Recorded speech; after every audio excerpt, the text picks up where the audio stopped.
The audacity of human beings is so fascinating. We don't want to put in as much work as we could put. And then we ask Allah subhanahu wa ta'ala to top it up for us.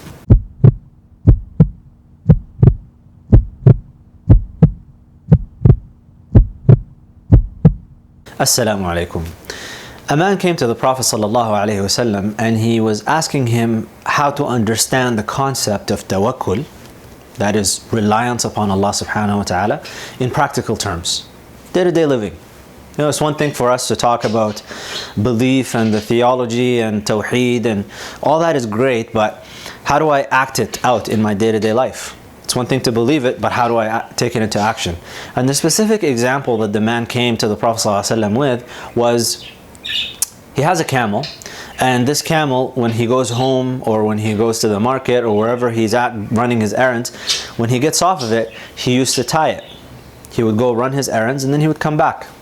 Now, with the belief in Islam that, okay, so I'm a Muslim now, I believe that Allah subhanahu wa ta'ala, I'm entrusting Him with everything, and we believe in the qadr, in the divine decree, everything is predetermined, Allah subhanahu wa ta'ala is in control of everything.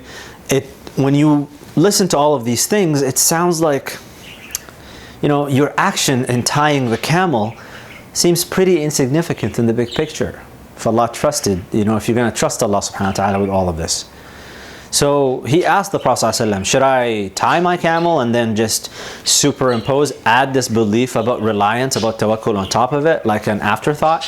Or should I just completely switch and just rely on Allah subhanahu wa ta'ala? I'm going to trust that Allah subhanahu wa ta'ala is going to make sure that my camel is going to be there when I come back.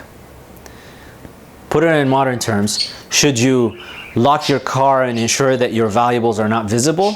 Or should you leave the windows open and the car unlocked and have your latest model laptop, iPhone, iPad, all of these things, or for the Android guys, or Samsung, or whatever it is that you're using, in the passenger seat, in a busy intersection, in a busy road where people can just kind of come and see it or whatever? Should you run through red lights? Have trust in Allah subhanahu wa ta'ala. You're not going to die before your day is up. So drive however you want to drive. All of these things, we can all think of these things and examples that can apply here. And he sallallahu alaihi wasallam replied to the man and said, "I'qilha wa tawakkal."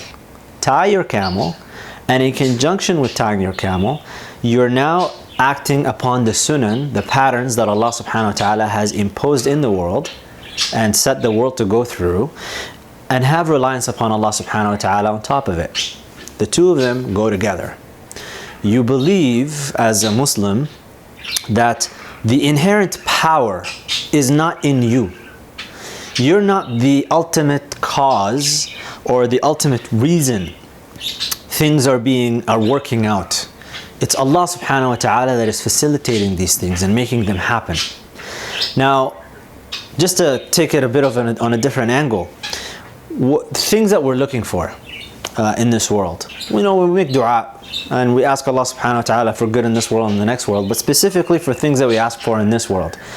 A type of tawakkul that we do is we ask Allah subhanahu wa ta'ala to grant us that job promotion, that salary raise, to get into a particular program in college or university, wherever you're at, that you really wanted to get into, to do well in your examinations. All of this, we make dua. That's our form of tawakkul, that we're studying, we're working, we're doing these things, and then we're asking Allah subhanahu wa ta'ala to facilitate their success for us. One thing that we might subconsciously fall into and we should become aware of is we tend to sometimes use dua as an excuse for us not to work as hard as we should be working. I'm going to let that kind of drop and sink in for a second. Just about everybody, many Muslims and I'm speaking to myself first and others as well. We all are familiar with ourselves. No one knows you like you know yourself.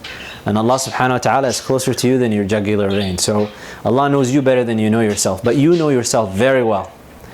And I could tell you from personal experience, there were times when I would, back years ago during my undergraduate studies, I would study. I would really bust my, behind, trying to, and spend hours and stay up late and do these things.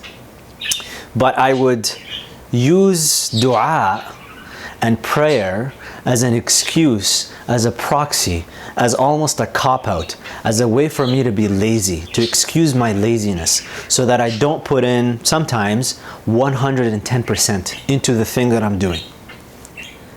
And then I would make, the audacity of human beings is so fascinating. We don't want to put in as much work as we could put. And then we ask Allah subhanahu wa ta'ala to top it up for us. It's such an interesting thing. And then when it doesn't work out, you feel like, well, my dua didn't work. No, your dua was going to work if you put in the work.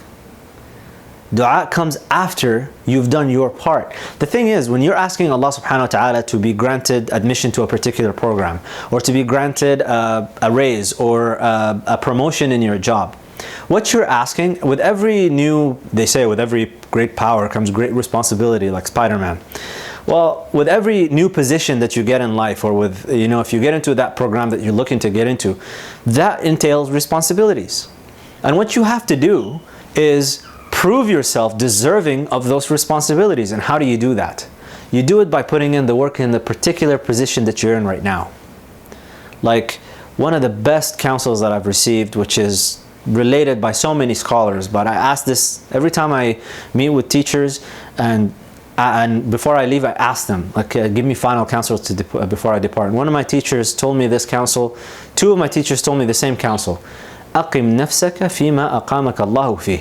Establish yourself in whatever Allah subhanahu wa ta'ala has established you in. So if you want to show Allah subhanahu wa ta'ala that you're worthy, that you're deserving of this promotion or to get into this program or whatever, well, what are you doing in the current position that you're in?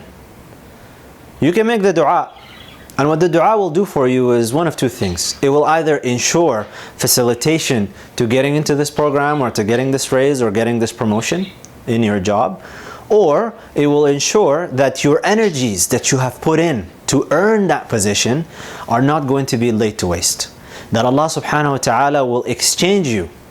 If that thing was not going to be good for you ultimately, Allah subhanahu wa ta'ala could exchange you with something that is better, that may not even be on your radar. You don't even know that it exists, and He could present it to you as a reward for your energy that you put in and the perfection. As the Prophet ﷺ tells us, إِنَّ اللَّهَ يُحِبُّ إِذَا عَمِلَ أَحَدُكُمْ عَمَلًا أَنْ يُتْقِنَهُ. That Allah subhanahu wa ta'ala loves that when any of you is entrusted with a job, with a task, that you perfect that task.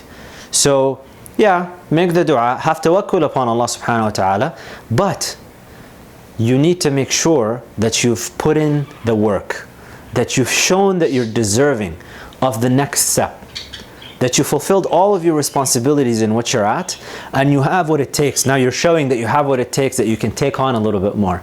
But if you can't even meet the responsibilities of whatever position you're at right now, well, it actually is a type of su' adab. It's bad mannerisms with Allah subhanahu wa ta'ala to even raise your hands and start asking for things that are more demanding than where you're at right now. Anyways, just a thought. سبحانك اللهم وبحمدك أشهد أن لا إله إلا أنت أستغفرك وأتوب إليك. Assalamu alaikum. So now you've seen some of the videos. I'm going to be trying to post these scattered thoughts, I'm actually going to call it, because they're just scattered thoughts, as often as possible. I'm trying to go for a minimum of 4 times a week, but I'm trying to build this platform on YouTube. So I'm hoping that if you enjoy this content, that you would subscribe, like, comment below, and share this video, and tell your mommy, tell your daddy, tell your pops, tell your grandpa, tell your grandma, tell everybody. If there is any benefit that can be derived from these, I would really appreciate it if you can spread it.